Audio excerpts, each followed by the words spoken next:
Hi, everybody. I'm Brian Stevens with, Chance Carlisle. and we're with the Greater 901 Initiative. It's a new pack here in Memphis, Tennessee, and boy, we're getting tons of questions. And I think we probably ought to start, Chance, since this is our very first YouTube video and podcast with, tell us what the heck the Greater 901 Initiative is, all right? Hey, everyone. The Greater 901 Initiative is a grassroots organization dedicated to trying to better Memphis by electing people that could have a great vision for our city. And I think it's really important to note that it's nonpartisan, non-political.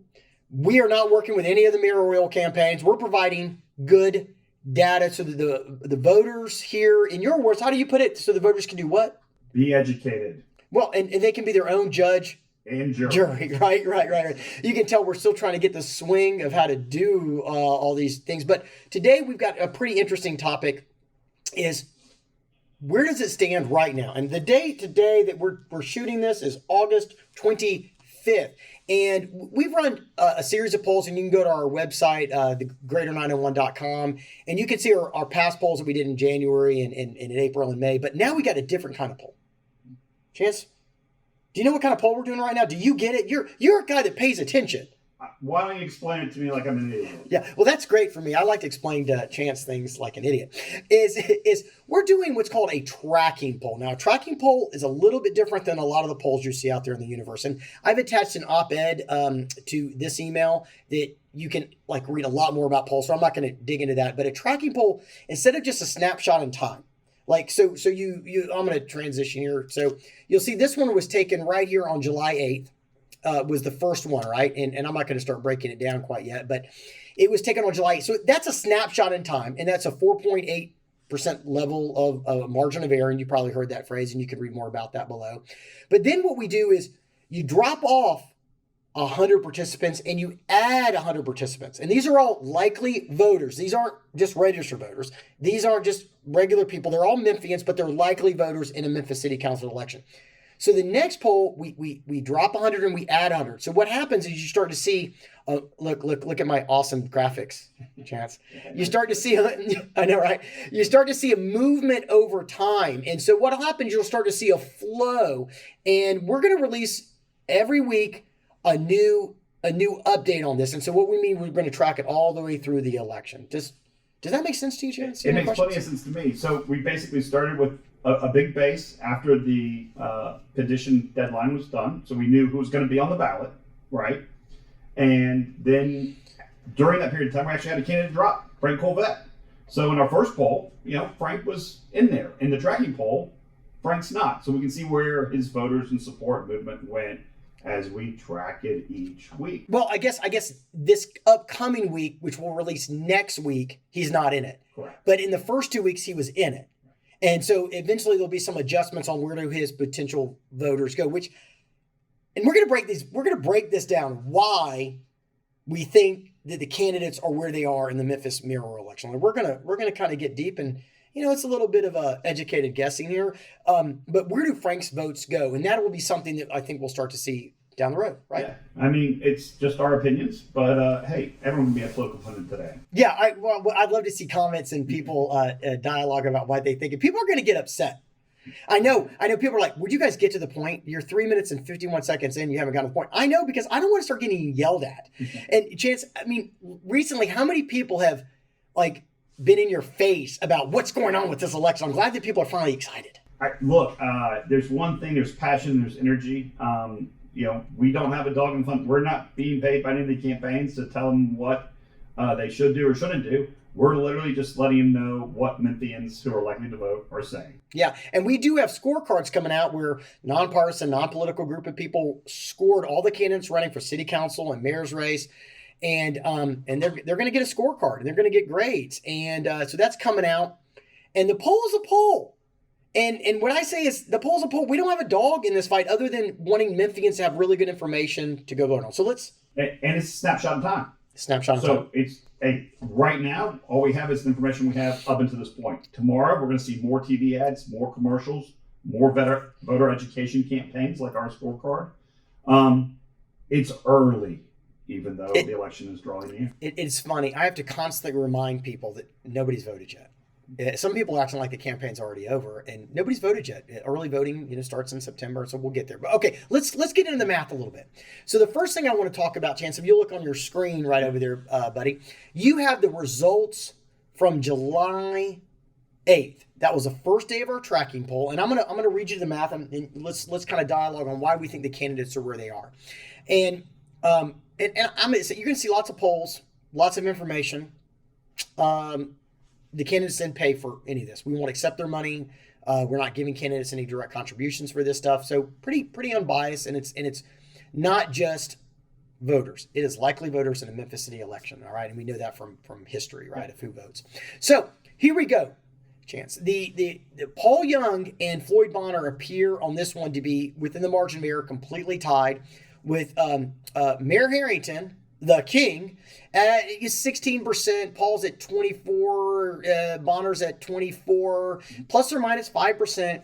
And then the next people in order is Van Turner, and then it starts to drop off into the single digits after that. Yeah. And basically, you read that you sort of track name identification here, and Mayor Harrington has a base of support that seems unmovable.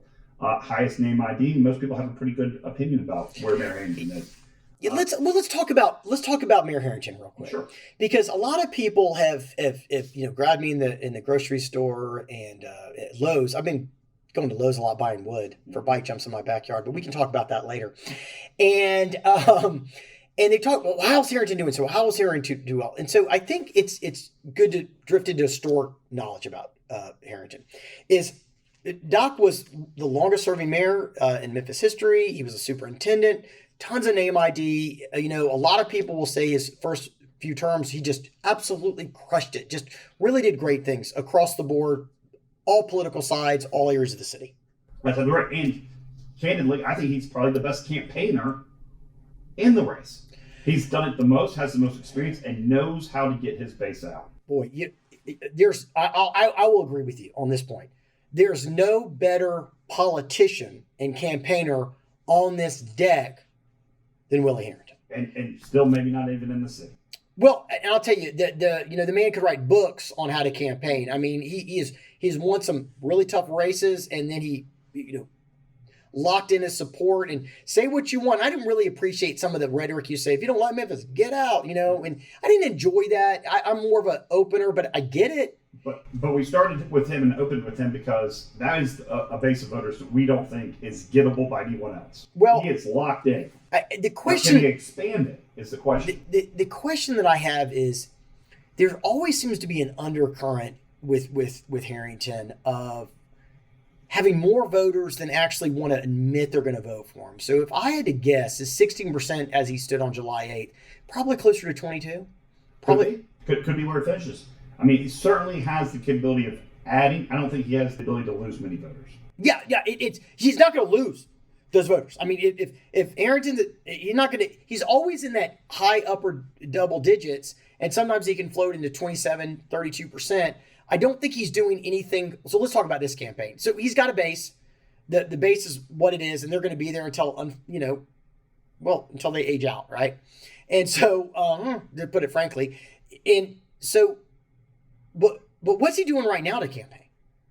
Well, he hasn't raised a whole lot of money, but he has the best guerrilla campaign strategy of anyone in the race because he knows how to do it. Well, when you say guerrilla campaign, I don't know. He doesn't have a guerrilla marketing campaign. He doesn't have people on the streets. He's not out there banging on doors. He just knows how to use his vocal cords. He knows how to use vocal cords. He knows how to use social media quite effectively. That Facebook video he did to about his canvassing was genius. So what was tell me a little bit about the Facebook post that he did? We came out on his Facebook page and announced he was doing mayor. He says, I'm going to take back my office. Yeah, that was fantastic. Well, that's right. And he's called out. He can do a lot with little money. I'm not sure these other guys can't because they have to build their name ID. Yeah, and I guess I wouldn't characterize, like, so as a consummate, I've got almost 200 campaigns under my belt now. I'm getting old too, right? It's I wouldn't call it guerrilla campaigning because that's a lot of boots on the ground, door knocks, live phone calls, direct voter contact. Inexpensive, maybe a little resource campaign. Right. Well, yeah, very inexpensive campaign, and he could probably have $1 million. I don't know if it'd move the needle much for him. Everyone super high name ID, People know him. The people that love him love him. And I got a lot of respect for him myself. Tremendous amount of respect. I will say, though, his messages have been a little bit different than some of the other candidates, and I just don't know people who aren't as attuned are hearing those messages. If they did, I don't know. Maybe lose a couple points. Well, I'll tell you what. If I was a candidate and I was running for office, city council, clerk race, I would listen to what he's saying and I would say the same things. And he does it with no research. So anyway, I know we're talking with Harrington a little bit much, but I want people, I've gotten a lot of questions. How is he doing so well? He's doing so well because he knows what he's doing. He has a long history track record and the most experience. Yeah. All right. Well, let's jump. I'm going to jump to Frank Colvett. Yep. Let's jump to Frank Colvett. Frank Colvett was the only, I think, labeled Republican. No one in a city council, it's not partisan, so there's not R's or D's on the ballot. But he was the only identified Republican running. And he was the only white candidate. And he's the only white candidate. So at the time of this poll, he was at 3%, which means he was somewhere between no percent and 10%, right? And he hadn't started campaigning. He had started raising money, but he hadn't really started leveraging to get his name out. He'd been on the city council for 8 years, 2 terms at least. And very, very well respected in his district, and very well respected within the Republican Party. Yeah, and but he dropped out. Right. Now, I heard he made an endorsement. I don't know. I keep waiting. I mean, he certainly has the ability to make an endorsement. Rumor is he may. Well, let's the people that want to listen to this get the rumor mill. Okay, I'm going to give you the rumor mill so you the first to know. What's the first to know rumor mill? May or may not be. He could choose not to do this. But what's the rumor mill, Chan? The rumor mill is he's going to come out strong and back the sheriff. Back Bonner. And so the issue is, and I want to make sure we clarify this. Just because somebody that's a candidate says, I think you should support Bonner, does not mean that all those votes go to Bonner. I have learned that especially super voters, people that vote every election and city council elections, they pay attention. They get their homework done. A lot of them will go to where he asked because they'll trust his judgment, and others will go to wherever they want to. So it's not exactly that 3.4%. It's not automatically going to go to Bonner. Look, you can sit a juror, but you can't tell them how to vote.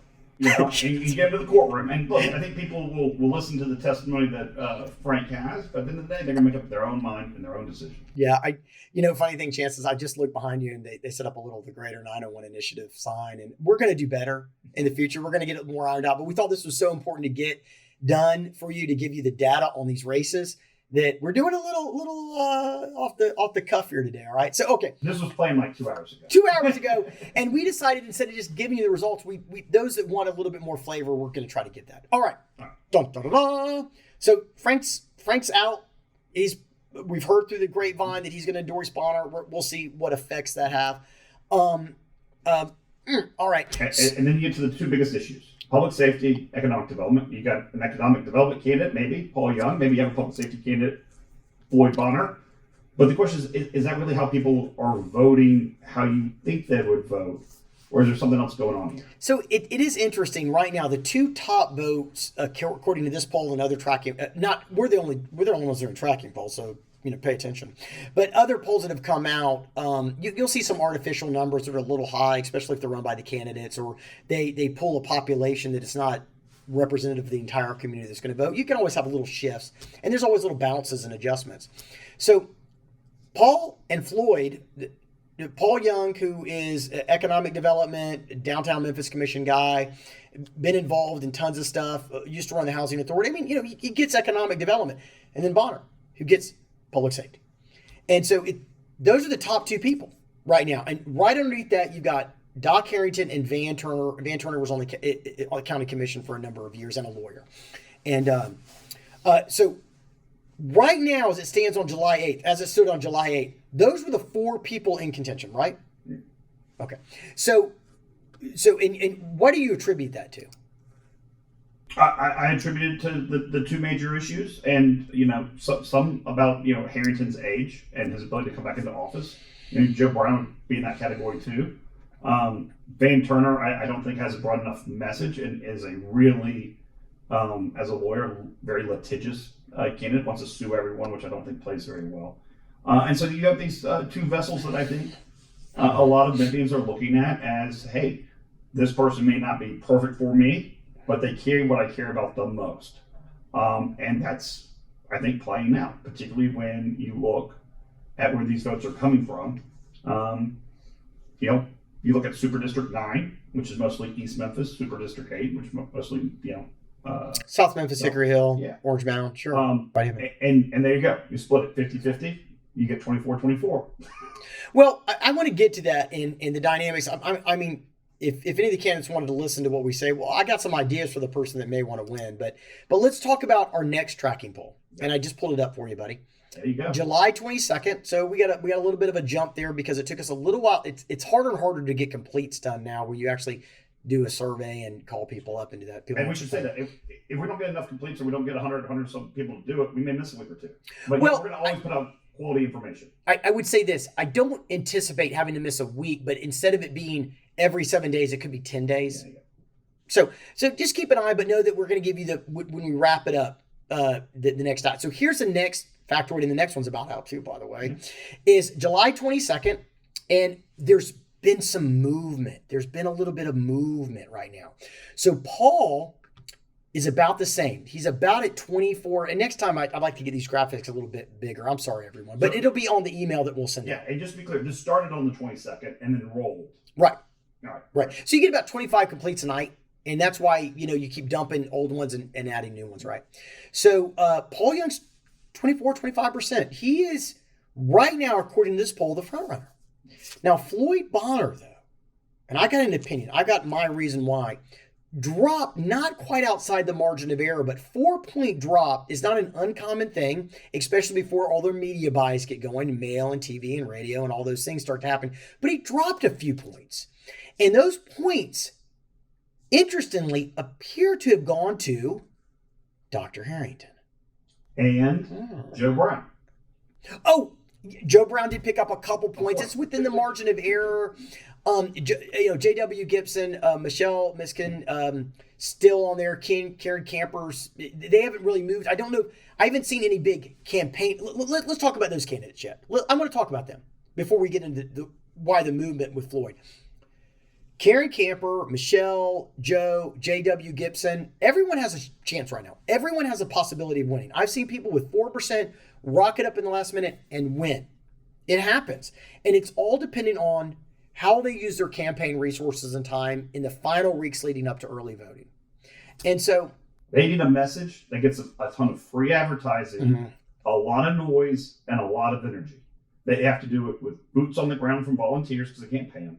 And they have to have a message that is worthy enough for the networks to cover night in, night out. And the reason I don't think you see anyone catch fire is I don't think we have a candidate yet that's dominated the cable news cycle locally here with a message that's different than anyone else's. Well, I think you're right about one. I think JW's got money. Like he can put in the money. He can hire. He can. I don't know what he's going to do, but he certainly has the means to put in his own money. You've got some, like Michelle's on the school board. Some people would say, really has crushed it down there. They've had some difficult times, but has done a great job. So she has a base out there. Karen Camper, state rep, and a United States Army veteran, and she's a Democrat, but has really worked really well with the state legislature and the Republican Party. Yeah, look, all of them are great, but the field's 17, right? And so to break through the field and get to be where you're actually a front runner and in contention, they just need a lot more oomph. You're sweeter than I am. I don't think they're all great. Okay, fine. Everyone has their pluses and minuses. Okay, but they all have some experience working in government for government. And it's not outrageous that they got in. If the field was 4, they'd have a shot. Field 17, 19. So I think next week, what I'd like to do is talk about the rhythm of voters and when they go and vote and how they go and vote, and explain why every single person running right now still has a chance of victory. Sure. Every single one of them. Now I kind of like to wrap this up with talking about this a little bit of adjustment, because I want people to understand as we go forward in the next few weeks why you get these ups and downs. So I want to ask you a question real fast. Yeah. All right. So predominantly when we look through the what's called crosstabs, and I'd love for you to explain what crosstabs is in a second. Mm-hmm. We see Paul Young getting a tremendous amount of support in East Memphis and traditionally white Republican areas. And we see that Bonner gets a tremendous amount of support in Super District 8, predominantly black voting populations. And then all of a sudden, we see Harrington and Joe Brown take votes, or it looks like take support away from Bonner. So what's happening in Super District 8? Well, I fancy myself a scientist at some point, and I don't like the terms tremendous. I don't like the terms lots. I would say that Paul Young has a better foothold in East Memphis than Floyd Bonner, but better. None of them have a tremendous. None of them have gone over 50% in any bucket that I've seen. Okay, so how close? Let's do it this way then. How close is this election probably going to be? It's going to be tight, but let me keep answering your first question. All right. I mean, you asked me a great question. It's a good question. Yeah, well, I'd like to answer. What's happening? Okay, is what he means by crosstabs is, look, the polling sample has to represent the population of voters, so it has to match it. So if we're going to have 53% females, the poll's got to be 53% female, right? If it's going to be 52% African American, it's really not. It's like 46% African American and 38% white, and then other is a big category. Anytime you don't mark what race you are, and when you go to vote, they mark you as other, right? And then you certainly have a Hispanic population here that gets sway and balance elections, and I think that's a group that needs to be paid attention to, right? And then a Mandarin population. We're starting to get a Mandarin population right here in Memphis. It's not a gigantic voter block yet, but the world's a changing, and so you have to make sure that who you poll represents very closely to who is going to vote. And so what we mean by crosstabs is, if you want to look at what white females or African American females or Hispanic males do, you can kind of check that out and see what areas they break into. And I don't have the crosstabs on this page because, heck, we're already 22 minutes in. Think about if we did crosstabs. Oh my goodness. I know, maybe we'll do crosstabs if people want it next time. So Paul, what's happening in the race? Yeah, look, here's my prediction. It will be tight, but the winner will be decided in District 2 and District 5. Now, District 5 happens to be a little bit more white than African American, and a little bit more conservative, but more moderate, kind of in the middle of that bell curve. And Brian, for those that don't know, District 5 represents what part of the city? You tell me. 5 is mostly East Memphis, and goes to some parts of Kirby Woods. Yeah, Midtown, a little bit of Midtown's in District 5, East Memphis, Sea Isle. Sea Isle rocks. They vote a lot, man. They do great. And it gets a little bit outside of the loop, a little bit like close to Green Trees, neighborhoods kind of on the Germantown border. District 2 is mainly southern Cordova. It used to have a little bit of Hickory Hill in it. And so it is. So District 1 also. District 1 in Countrywood area, candidates neglect them. They don't ever go, they barely go out there. Mayoral candidates. Yes, mayoral candidates barely go out. They don't talk to them much. Cordova has a huge voting block. And in North Cordova is District 1, South Cordova is District 2, and then Hickory Hill, which is not in District 2 anymore. So those areas in East Memphis, Sea Isle, all that, which is, it seems to me that all these candidates are fighting over Orange Mound, Whitehaven, North Memphis. And look, let's just mention who's on the city council there to give people a flavor. So District 5 is represented by North Morgan. And you've got District 2 that is Frank Colbetsy. So again, District 2 with Frank being out of the race. Well, and District 1, Rhonda Logan. Right, Rhonda Logan. Okay, right. She represents us up in North Cordova, which is my area, right? So I think that Paul Young has a deeper base than Floyd and Harrington and Van does, in that the popular quarter is really what we're talking about, right? I think that not one of these candidates has significant deep balance in Cordova or Hickory Hill. I think it is open territory for them to go and get votes right now, because nobody's really talking to them in an aggressive manner. People are in these more historic neighborhoods. It is early, so let's see what they do. Yeah, but I'll tell you from history, most candidates neglect it, and that's been a real, if they do an air campaign, you're going to hit everybody, but mail, door knocks, signs, text messages, all those things to direct voter contact. So we're about 25 minutes in for our first time. No one's making it this far. Yeah, I know. Nobody's paying attention anymore. But here's what we're going to do. Every week we're going to try to come to you, give you a flavor for why candidates' campaigns are moving. And the reason why I think that Floyd dropped is because he said he was going to do a debate and then he didn't show up. That was big. And the bad press that he got associated with that hit him in the teeth by 5 points. And I think that that's the only thing I've seen during this period of time that would indicate why he dropped. Because nobody's attacking him yet. Or is there something else? He's getting attacked a little bit. I mean, Well, that's now. That's now.